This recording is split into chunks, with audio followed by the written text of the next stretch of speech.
జై శ్రీరామ్ అందరికీ నమస్కారం. Welcome to news Akhanda. నేను మీ కస్తూరి శ్రీధర్. మిత్రులారా, ఢిల్లీ ముఖ్యమంత్రిగా మొన్ననే రేఖా గుప్తా గారు ప్రమాణ స్వీకారం చేశారు. తాను ఢిల్లీ ముఖ్యమంత్రిగా ప్రమాణ స్వీకారం చేసిన దగ్గర నుంచి ఏదో ఒక కార్యక్రమాన్ని చేస్తానే ఉన్నారు. కనీసం తాను సీఎం పదవిని చేపట్టిన సందర్భంగా తన నియోజకవర్గ ప్రజలు ఒక ర్యాలీని ఒకదాన్ని ప్లాన్ చేస్తే దానిని కూడా రేఖా గుప్తా గారు తిరస్కరించారు. ముందు పని మీద దృష్టి పెడదామని చెప్పేసి వాళ్ళందరికీ కూడా సర్ది చెప్పి పంపించారు. అర్థమవుతుందా?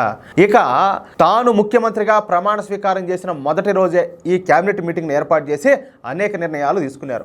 ఆయుష్మాన్ భారత్ను అమలు చేయడం, శీష్ మహల్ను ఢిల్లీ మ్యూజియంగా మార్చడం, అలాగే యమునా నదిని శుద్ధి చేసే కార్యక్రమాన్ని సమీక్షించడం, ఈ విధంగా ఒక్కొక్క పని ఒకదాని తర్వాత ఒకదాని చేసుకుంటా ముందుకు వెళ్తారు. అయితే మొన్ననే ముఖ్యమంత్రిగా ప్రమాణ స్వీకారం చేసిన రేఖా గుప్తా గారి పైన ఏది మాజీ ముఖ్యమంత్రి ఉన్నారు కదా, ఒక ఆవిడ అతిశీ మర్లేనా అని చెప్పేసి ఆమె చూస్తామంటే ఏ పక్క చూస్తాదో కూడా తెలీదు అట్టటామన్నమాట.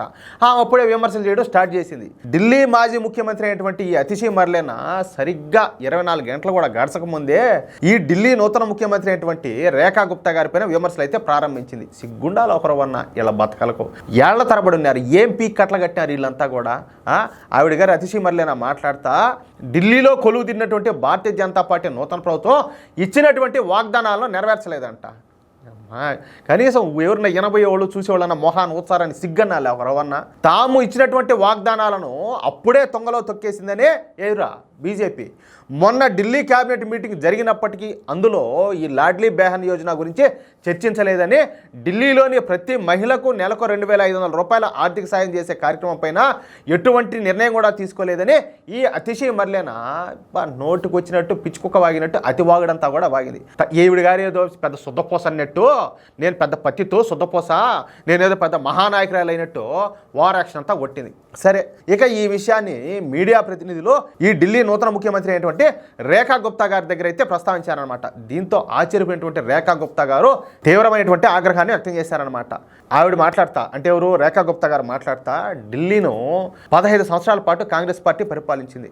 12 సంవత్సరాల పాటు ఆమ్ ఆద్మీ పార్టీలో రాబందుల మాదిరి, ఏది ఇటు కాంగ్రెస్ పార్టీ కావచ్చు ఇటు ఆమ్ ఆద్మీ పార్టీ కావచ్చు, రాబందుల మాదిరి పీకుతున్నాయి ఏది ఢిల్లీ రాష్ట్రాన్ని. ఇప్పుడు ఆ నష్టాన్ని పోడ్చాల్సిన బాధ్యత మా పైన ఉండాలి. అంటే ఎవరిపైన? భారతీయ జనతా పార్టీ పైన. మేము అదే పనిలో ఉన్నాం. ముందు మీ సంగతి మీరు చూసుకోండి. అంటే ఆమ్ ఆద్మీ పార్టీ కావచ్చు కాంగ్రెస్ పార్టీ కావచ్చు, మీది మీరు చూసుకోండి. ఆయన ఇన్నాళ్ళు మీరేం చేశారో చూసుకోకుండా కనీసం ఒకరోజు కూడా పూర్తి కాకుండా మా పైన విమర్శలు చేస్తారా? ఇక్కడ మేము మాకు పదవులు వచ్చాయని చెప్పి సంబరాల్లో మునిగి తేలడంలా. మేము మొదటి రోజే క్యాబినెట్ సమావేశం అయితే జరిపినాం. బాధ్యతలు స్వీకరించిన వెంటనే అనేక నిర్ణయాలు కూడా తీసుకున్నాం. అందులో ఆయుష్మాన్ భారత్ కూడా ఒకటి. ఈ పథకం మూలంగా ఢిల్లీలోని పేద మరియు మధ్యతరగతి ప్రజలకు గొప్ప ఊరటైతే లభిస్తుంది. ఇకపోతే ఈ లాడ్లీ బెహన్ యోజన అంటే ప్రతి పేద మరియు మధ్యతరగతి మహిళలకు నెలకు 2500 రూపాయల ఆర్థిక సాయం చేయడమే ఈ పథకం యొక్క ముఖ్య ఉద్దేశం. మేము ఈ పథకాన్ని వచ్చే నెల అంటే ఇప్పుడు మార్చి 8వ తారీఖున అంటే అంతర్జాతీయ మహిళా దినోత్సవం రోజున ఈ లాడ్లీ బెహన్ యోజన పథకాన్ని ప్రారంభించాలనుకున్నాం. అందుకే ఈ విషయాన్ని నిన్న ప్రకటించాల. ఇక ఇన్నాళ్ళు కూడా ఢిల్లీని పరిపాలించినటువంటి మీ సంగతి ఏంది? ఇప్పుడు మీ 12 సంవత్సరాల ప్రభుత్వ హయాంలో చేసినటువంటి అవినీతి మొత్తాన్ని కూడా వెలికితీస్తాం. అన్ని కాగ్ రిపోర్టులను ఢిల్లీ అసెంబ్లీలో చర్చకి పెడతాం. ఈ రిపోర్టులన్నింటినీ ప్రజలకు అందుబాటులో ఉంచుతాం. అసలు మమ్మల్ని ప్రశ్నించే హక్కు ఆమ్ ఆద్మీ పార్టీకి అసలు ఉండాదా? మీరు ముందు మీ పార్టీ గురించి చూసుకోండి. అనేక మంది మీ పార్టీ నాయకులు మీ పార్టీని వదిలేసి బయటికి పోవాలని చెప్పి చూస్తున్నారు. అన్ని విషయాలను వచ్చే అసెంబ్లీ సమావేశాల్లో చర్చిద్దాము, మీకు అత్యంత అప్పుడు చూస్తానంటూ రేఖా గుప్తా గారు అతిశీ మర్లేనాకు ఏమి దవడ పళ్ళు రాలేటట్టు సమాధానం చెప్పింది. అది మ్యాటర్ అయితే. మిత్రులారా, ఈ న్యూస్ కనుక మీకు నచ్చినట్టయితే ఖచ్చితంగా ఈ న్యూస్ నలుగురికి షేర్ చేయండి. అదేవిధంగా ప్రతి ఒక్కరూ మీ యొక్క అమూల్యమైన అభిప్రాయాలను ఖచ్చితంగా కామెంట్ చేయండి. ఇంకో మాట, ఇంతవరకు మీరు కనుక మన ఛానల్ సబ్స్క్రైబ్ చేయనట్టయితే ప్రతి ఒక్కరు కూడా మన ఛానల్ సబ్స్క్రైబ్ చేసుకోండి. ప్లీజ్ సపోర్ట్ చేయండి. జై శ్రీరామ్.